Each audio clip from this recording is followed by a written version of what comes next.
우리 인생은 마치 배를 항해하는 것과 같지 않겠습니까?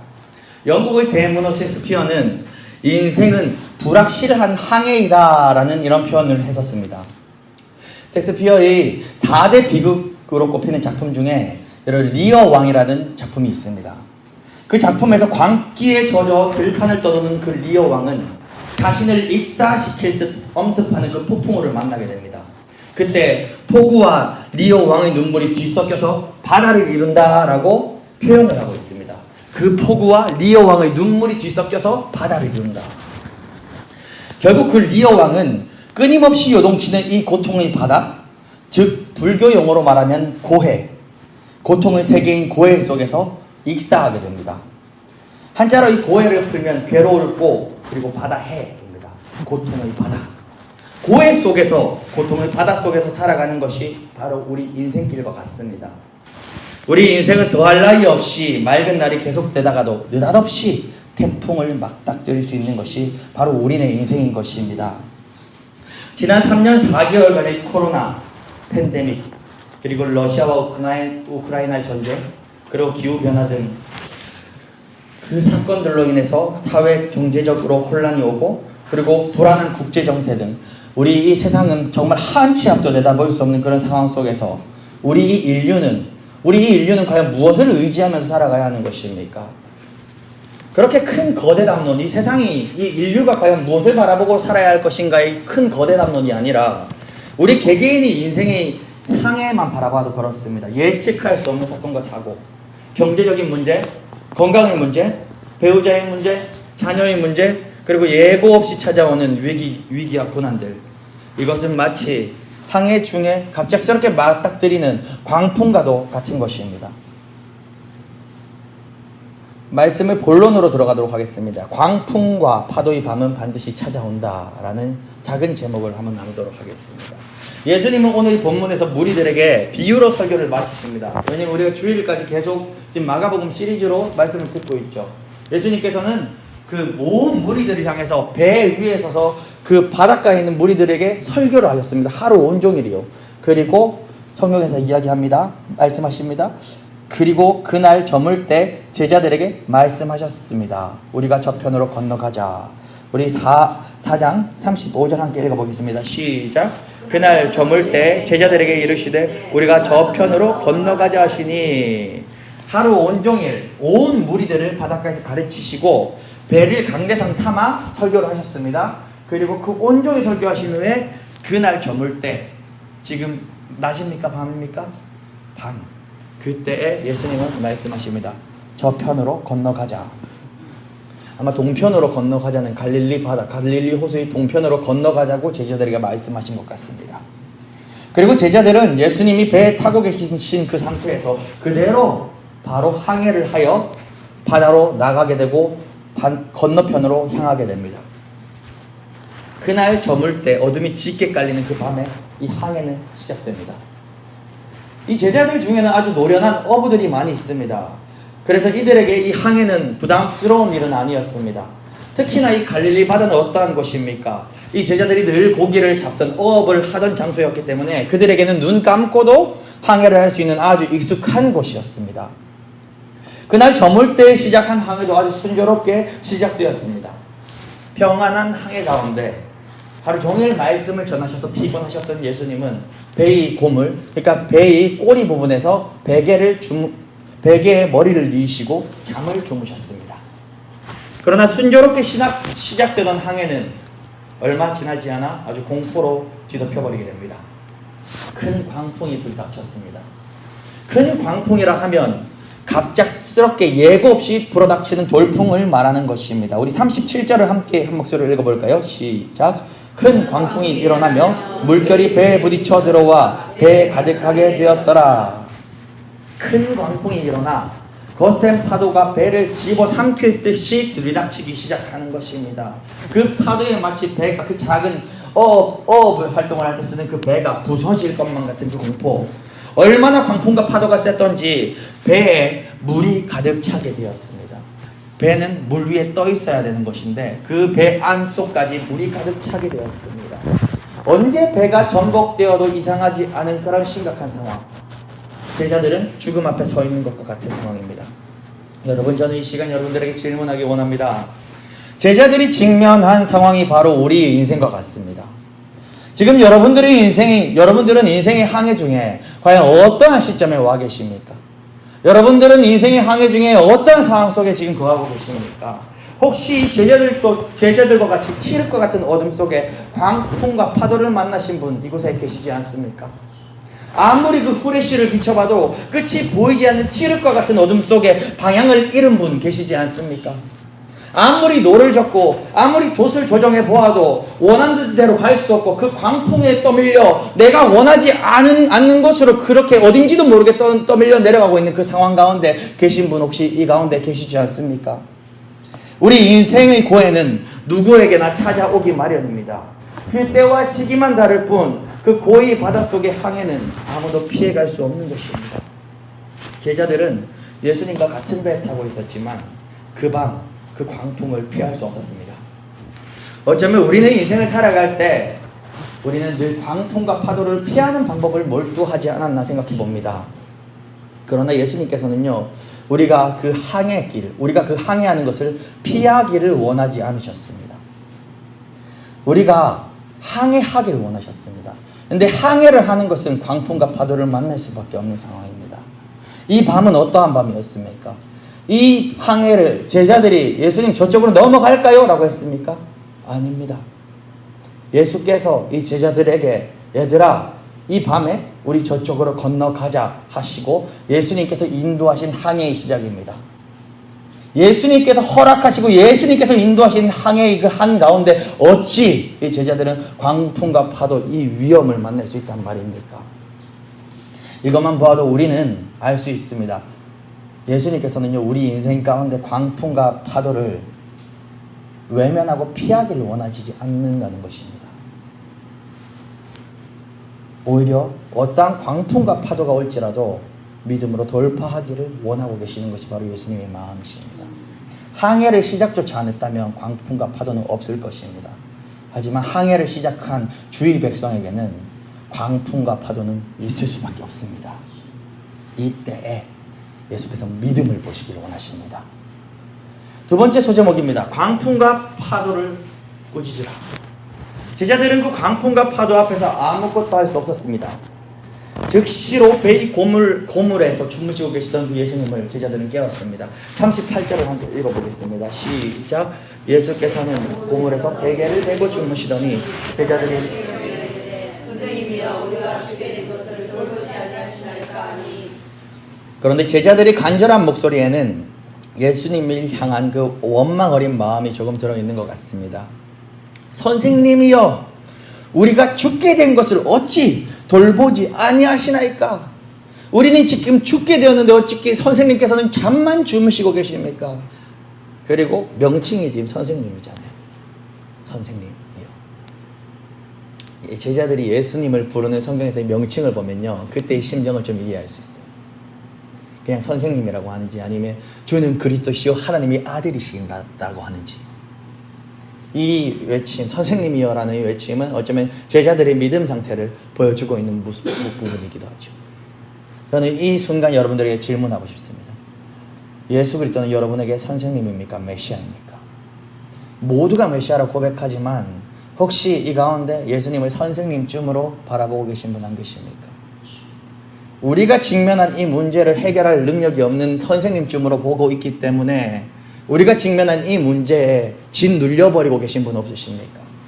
선생님이여 우리가 죽게 된 것을 어찌 돌보지 아니하시나이까?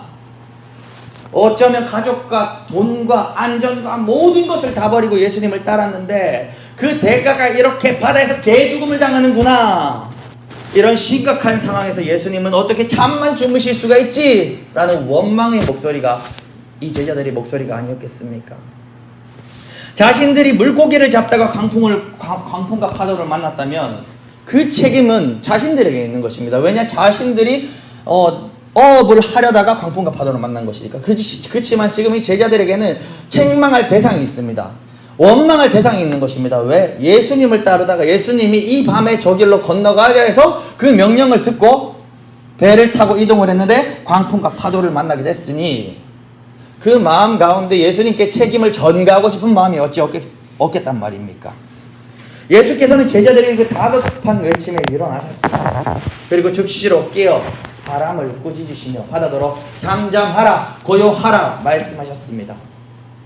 그때 폭주하는 황제와 같은 광풍이 그치고 바다는 마치 잠든 아기처럼 잠잠해졌습니다. 예수께서는 단 한마디의 명령으로 병든 자를 고치고 귀신을 쫓을 뿐만이 아니라 자연 만물을 통치하시는 분이심을 이 상황 가운데 명확하게 보여주셨습니다. 그리고 예수께서는 갈릴리 바다 한가운데 광풍과 거센 파도 속에서 제자들에게 가르쳐 주고 싶으셨습니다. 얘들아, 내 이름이면 무엇이든 할 수 있다. 얘들아, 내 이름이면 너희가 무엇이든 할 수 있다. 너희에게 내 이름을 주지 않았느냐? 로마서 10장 13절 누구든지 주의 이름을 부르는 자는 구원을 받으리라. 누구든지 주의 이름을 부르는 자는 구원을 얻는다 하지 않았느냐? 그것이 영적인 구원이든 그것이 육적인 구원이든 예수 이름 앞에 구원이 있지 않느냐? 천지를 창조하신 하나님의 권능이 예수 이름이면 너희 손에 있지 않느냐? 내가 바람과 바다를 꾸짖은 것처럼 너희도 너의 이름의 권세를 가지고 인생을 살아갈 때 광풍과 파도가 몰려와도 선포할 수 있지 않느냐? 나사렛 예수 이름으로 명하노니 광풍은 잠잠할지어다. 나사렛 예수 이름으로 명하노니 바다는 고요할지어다. 나사렛 예수 이름으로 명하노니 어둠은 물러갈지어다. 나사렛 예수 이름으로 명하노니 악한 마귀 사단 귀신은 떠나갈지어다. 예수께서는 제자들을 책망하시기에 앞서 바람에게 명하시고 파도에게 명하시는 장면을 친히 몸소 보여주셨습니다. 우리는 예수님이 보여주신 그 장면을 예수님의 이름을 가지고 재현하면 되는 것입니다. 왜입니까? 요한복음 14장 12절에서 약속하고 있습니다. 내가 진실로 진실로 너희에게 이르노니 나를 믿는 자는 내가 하는 일 그 일도 할 것이요 또한 그보다 큰 일도 하리니 이는 내가 아버지께로 감이라. 예수께서는 약속하셨습니다. 내가 하는 그 일보다 더 큰 일을 나를 믿는 자는 그도 행할 것이라고 약속하셨습니다. 그리고 예수께서는 그 약속을 이루셨습니다. 요한복음 16장 7절 그러나 내가 너희에게 실상을 말하노니 내가 떠나가는 것이 너희에게 유익이라. 내가 떠나가지 아니하면 보혜사가 너희에게로 오시지 아니할 것이요 가면 내가 그를 너희에게로 보내리니. 예수께서는 아버지께 가셨습니다. 그리고 보혜사를 지금 이 자리에 모든 성도 한 사람 한 사람 10년 가운데 보혜사 성령을 부어주셨습니다. 그렇기 때문에 우리는 예수 이름으로 선포할 때 내 안에 계신 내주하시는 성령님이 일하시고 아버지의 권세를 입어 임하기 때문에 바람과 강풍도 파도도 잠잠케 할 수 있고 귀신도 쫓을 수 있고 병도 고칠 수 있는 것입니다. 누구의 이름으로요? 예수의 이름으로 성령의 능력으로 아버지의 권세를 가지고요. 우리에게는 예수께서 하신 일을 재현할 수 있는 권세가 있습니다. 예수께서 약속하셨기 때문입니다. 우리에게 예수 이름이 있고 우리 속에 성령님이 내주 역사하시기 때문입니다. 우리에게 성령이 내주 역사하시고 예수 이름이 있는 한 하나님의 그 권세가 우리에게 부어지는 것입니다. 예수께서는 제자들 앞에서 그리고 지금 이 시간 오늘 이 자리 우리들에게 바람과 바다도 자연 만물까지도 제어하시는 권능을 보여주셨습니다. 여러분, 예수 이름 앞에 무릎 꿇지 않는 것이 세상 천지에 무엇이 있겠습니까? 여러분들이 인생을 맡고 있는 광풍, 그리고 파도, 경제적인 문제, 건강 문제, 자녀 문제, 취업 문제, 결혼 문제, 그 어떤 문제가 예수 이름보다 더 큰 문제가 과연 이 세상 천지에 어디 있단 말입니까? 오늘 이 금요일 밤, 이 밤에 선포하기를 원합니다. 잠잠할지어다, 고요할지어다, 물러갈지어다. 모든 문제 우리가 믿음으로 선포할 때 하나님의 권능으로 해결된 것입니다. 마지막 세 번째, 시선을 돌리라 입니다. 예수님이 바람과 바다를 꾸짖으시고 다시 눈을 돌려 제자들을 바라보셨습니다. 40절 한 목소리로 함께 읽겠습니다. 시작. 이에 제자들에게 이르시되 어찌하여 이렇게 무서워하느냐 너희가 어찌 믿음이 없느냐 하시니. 예수께서는 제자들을 혼내셨습니다. 어찌하여 이렇게 무서워하느냐? 너희가 어찌 믿음이 없느냐? 갈릴리 바다에서 늘 어업에 종사하던 그 제자들도 이처럼 심각한 광풍과 파도는 처음 겪은 것이었습니다. 그래서 항해로는 아주 노련했던 그들조차도 어떤 조치조차도 취할 수 없어서 그 두려움에 휩싸여서 자고 있었던 예수님을 깨운 것입니다. 전문가인 그들도 해결할 수 없는 그 상황, 그 정도로 이때의 광풍과 파도는 엄청나게 위협적인 것이었습니다.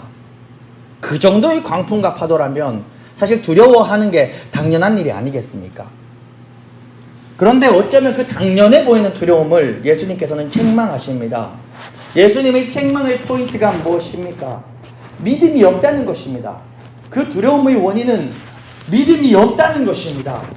두려워하는 것과 믿음은 도대체 무슨 상관관계란 말입니까? 이전에 마가복음 4장 35절 41절 이 내용의 이전에 계속해서 성경에서 우리에게 들려주었던 말씀은 무엇입니까? 제자들이 예수님과 동행하면서 얼마나 많은 기적과 이적을 경험하였습니까?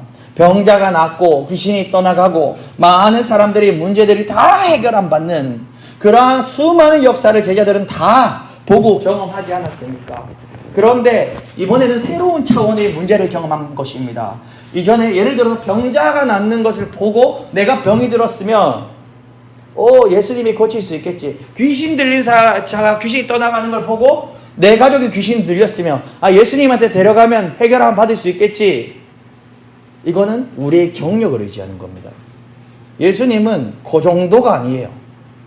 예수님은 내가 이 세상에서 처음 본 문제까지도 해결할 수 있는 분, 어떤 문제까지도 심지어 요동치는 파도와 요동치는 그 바람까지도 잠재울 수 있는, 제자들이 이전에는 한 번도 보지 못한 자연 만물을 통제하시는 주님의 권능을 예수님께서 이 자리에서 보여주신 것이고, 제자들은 새로운 차원의 자연 만물 때문에 죽게 된 이 상황 가운데 새로운 차원의 문제를 경험하니까 이 제자들은 이 믿음이 처음으로 돌아가버린 것입니다. 왜?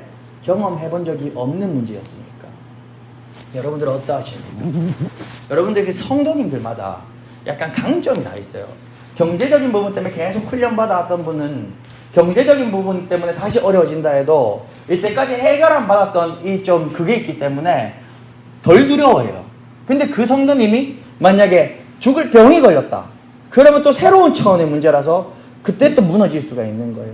어떤 성도님은 예를 들어 계속 몸에 병이 있어서 그것 때문에 기도하고 낫고 경험을 하면서 믿음이 강건해졌는데 새로운 차원의 경제적인 문제나 아니면 자녀가 내 뜻대로 안 되면 자녀가 엇나가는 그런 문제를 경험하면 이전에 받았던 은혜와는 또 다른 새로운 차원의 문제가 생겼기 때문에 또 완전 믿음이 초신자로 돌아가 버리는 것 같은 그러한 상황을 경험하는 것처럼 제자들도 어쩌면 그러한 상황이 아니었나 생각됩니다.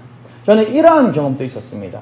어떤 성도가 양육을 받던 성도예요. 양육을 받던 성도가 양육을 신청하고 한 2주차 3주차가 되었는데 그때의 병원에서 암이 딱 발견된 거예요. 그래가지고 그 양육 과정 가운데 그 다음 주부터 안 나와서 전화를 신방을 하니까 암이 발견됐다는 겁니다. 그렇지만 어떻게 다시 권면하고 믿음을 가지면서 그 양육팀이 함께 기도하면서 그 양육을 항암 치료 받으시고 검사 받으시고 하셔서 좀 쉬셨지만 결국 마지막에는 주님이 은혜를 경험했어요. 뭐냐면 이제 암 수술하러 들어가는 겁니다. 암 덩어리가 분명히 제가 몇 센치인지 기억이 나는데 예를 들어서 2.5cm, 3cm였는데 그래서 그 암을 제거를 하고 유방암이었어요. 유방암을 제거를 하고 그게 어떤 정도 일정 사이즈가 컸기 때문에 그거 암을 제거하고 거기에 다른 살을 좀 채워 넣어서 메꾸는 수술을 해서 예를 들어서 시간도 사실 기억이 안 나요. 사역을 계속 하다 보니까 여러 스토리를 많이 경험하니까 채우고 하면은 예를 들어서 한 4-5시간이 걸리는 수술이었던 거예요. 근데 그때 우리 같이 이제 양육팀이 같이 애끓는 마음으로 기도하고 저도 애끓는 마음으로 기도했을 때 수술을 하려고 이제 의사가 싹 칼을 딱 해서 열었는데 그 3cm 이렇게 되는 암이 절반 이하의 사이즈예요. 칼로 째보니까 절반 이하의 사이즈로 줄어져 있는 거예요. 그래가지고 어떻게 됐냐. 예를 들어 5시간, 4시간 수술을 해야 되는 게 1시간 만에 끝났어요. 왜? 그거 1cm짜리 그것만 싹 제거하고 그대로 살을 안 메꿔도 되는 정도라서 살도 안 메꾸고 바로 꿰매서 닫았기 때문이죠. 그래서 참 은혜 가운데 주님이 하셨노라 주님이 찬양하고 경배하고 역시 하나님 살아계시다고 정말로 믿음의 도전을 받고 좋게 이렇게 양육을 잘 마무리했어요. 그리고 이제 시간이 흘러 또 반년이 지났습니다. 다음 해 제가 또 양육반을 열었습니다. 근데 다음 해 양육반을 열었을 때 또 그분이 신청을 하셨는데, 그분이 그 다음 해 양육반을 열어 그분 신청까지 한 반년 사이에 다시 믿음의 시험이 든 것입니다. 왜 시험에 든지 아십니까? 자, 이제 기도를 해서 암이 예를 들어 3cm짜리가 1.5cm, 1cm로 줄어들었어요. 여러분, 이게 누가 한 거예요? 하나님이 하신 거죠. 그리고 이제 제가 하도 암환으로 많이 만나보니까 이제 암 걸리면 어떤 과정으로 치료하는지 이제 좀 알아요, 제가. 그 다음에 이제 그분이 이제 암을 수술해 떼냈으니까 그거를 조직 검사를 이제 하는데, 암도 나쁜 암이 있고 좋은 암이 있단 말이죠. 나쁜 암은 아무리 작아도 이 가능성이 계속 전파를 할 수 있는 악성암. 그래서 그런 악성암 예를 표적 치료라든가 그런 계속적인 치료를 필요로 한단 말이죠. 근데 이 3cm가 1cm로 되는 은혜를 경험했는데, 그러면 이 사람은, 이 성도님은 이제 늘 자기 생각이 있는 거예요. 자기 경륜이 있는 거예요. 이 경륜이 얼마나 위험한지, 내 믿음을 무너뜨리는 게 경륜입니다. 암을 1cm로 줄여주신 하나님이 이 세포 검사를 했을 때도 이 암이 악성이 아니라 깔끔하게 끝나는 그냥 뭐 이제 착한 암이겠지, 이렇게 예상을 하고, 왜? 암 줄여준 게 기도 듣고 하나님 줄여줬으니까 암도 착한 암이겠지라고 생각을 당연히 하고 검사를 받았는데 이게 나쁜 암인 거, 아주 나쁜 종류의 암인 거죠. 요때 믿음이 무너지는 것입니다. 제가 그래서 그분께 나중에 그때 믿음이 무너졌을 때, 시험에 들었을 때는 절대 얘기하면 안 돼요. 왜? 안 들어가요. 이게 그냥 서로 지금 저 원수만 지는 거예요. 그냥 기도만 하고 기다렸습니다. 반년이 지났어요. 반년에 다시 양육을 또 신청하시더라고요. 왜냐면 자기가 듣고 싶은 양육을 신청하는 거예요. 각자 이제 목사님들 말하면 양육반을 열면 자기가 원하는 양육을 신청하는 거예요. 근데 이분이 다시 제 거를 또 신청을 하더라고요. 그제서야 제가 이제 얘기해 주셨어요. 성도님, 집사님 그때 암을 작게 만들어 주시고 역사하셔서 그렇게 장시간의 수술을 단시간에 끝나게 해주신 분은 누구십니까? 하나님이십니다. 맞습니다. 성도님은 분명히 그렇게 고백을 했었고 그때 큰 은혜를 누렸습니다. 그런데 왜 그 다음에 믿음이 시험에 드셨습니까? 보통 사람이 제가 그분에게 얘기했던 거예요. 보통 사람이 시험에 드는 건요, 호랑이를 만났을 때, 큰 숲속에서 큰 곰을 만났을 때 넘어지지 않습니다. 오히려 사자를 만나고 곰을 만나면 생존 확률이 그리스도인들은 높더라고요. 극도의 긴장 가운데 어떻게 이 위기를 헤쳐나가지 하면서 철저히 하나님을 붙잡고, 왜? 저 사자 눈만 마주쳐도 나를 잡아먹을 것이다. 그때 내가 살 길은 하나님 뿐이다. 우리 성도들은 그렇게 붙잡아요. 그래서 도저히 감당 못할 시험이 오면 많이 넘어가요, 그리스도인들은. 근데 언제 그리스도인들이 죽는지 아세요? 그 숲속에서, 아마존 숲속에서 사자나 곰을 만났을 때가 아니에요. 말라리아 모기라던가 자그마한 눈에 안 보이는 그 독사라던가 전갈 같은 거를 만났을 때, 나도 모르는 사이에 만만때때해 보이는 그놈, 저건 내가 발로 쿡 밟으면 이길 수 있겠지라고 생각하는 아주 사소한 작은 것, 그 독사에 몰려서 즉사하고, 그 모기에 물려 즉사하고, 그 뱀에 물려 즉사하는 게 제 신앙생활 가운데, 사역 가운데 우리 성도님들이 많이 넘어지는 상황이다 이거죠. 그러면 그 성도님은 어디에 넘어졌습니까? 자기 경륜으로 암을 1cm로 반 이상으로 작게 해주신 분은 하나님이시니까 그 다음 스토리도 이제 자기 경륜으로 생각했죠. 아, 검사를 해도 당연히 착한 암이겠구나. 근데 예측대로 안 됐잖아요. 그때 믿음이 팍 무너진 거죠. 근데 제가 이 얘기를 할 수 있는 것은 그 성도님은 결국 살았기 때문입니다. 그 다음에 다시 양육반을 신청하셔서 믿음의 회복이 있었기 때문에 하나님과 관계에서 그 광풍과 풍랑을 겪을 필요도 있었고, 그때에 아주 감사했던 고백은 뭐냐면요, 그 성도님이 두 아들이 있는데 교회를 안 다녀요. 그 부모님들은 다 교회를 열심히 다니시고 부서에서 사역까지 하시는데 자녀들은 교회를 안 다녀요. 그리고 이미 자녀가 나이대가 어느 정도 커서 성인이 되었기 때문에 부모님 말을 안 들어요. 근데 그 엄마가 암에 걸린 그 상황 가운데 자녀들이 교회에 와서 예배를 드렸는 간증. 하나님은 그 스토리, 광풍과 풍랑을 사용하셨습니다. 그리고 제가 떠날 때까지도 계속 그 다음에 표적 치료도 받으셨을 거예요, 아마. 제가 하도 많이 만나서 좀 헷갈리긴 해요. 근데 나쁜 암이라서 지속적인 관리를 좀 받으셨지만 계속해서 몇 개월마다 또 검사하잖아요. 근데 계속해서 아주 좋은 상황으로 치료 가운데 재발하지 않는 그런 상황으로 있었습니다. 그리고 먼 훗날 나중에 다시 제가 그 교회를 떠나고 만났을 때도 굉장히 밝은 얼굴로 마주친 적도 있었습니다.